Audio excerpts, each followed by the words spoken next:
Hello and welcome to the Dacia Duster Explorers YouTube channel. My name's Adam and I'm one of the Dacia Duster Explorers. In these videos you'll see myself and other explorers driving green lanes, commonly known as the hobby of green laning. Some of these lanes can be easy, some can be incredibly difficult if not dangerous, but all offer a beautiful feeling of escapism. If you have any doubt about the green lane you're driving, get out and walk the lane first, making a mental note of places to turn around if needed and thinking about strategies to overcome difficult sections, because reversing after a failed attempt to get along the lane can be incredibly difficult and very risky. We abide by the Green Lane Association Glass Code of Conduct for driving these lanes and respect all others using the lanes, including horse riders and walkers, as we all have a part to play in keeping these routes open for everyone.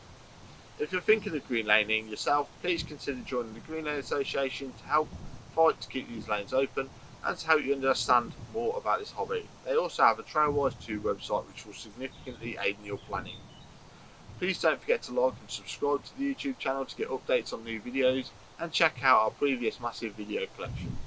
For more information head to the website www.daciadusterexplorers.co.uk, and finally, thanks for watching, stay safe and enjoy your trips.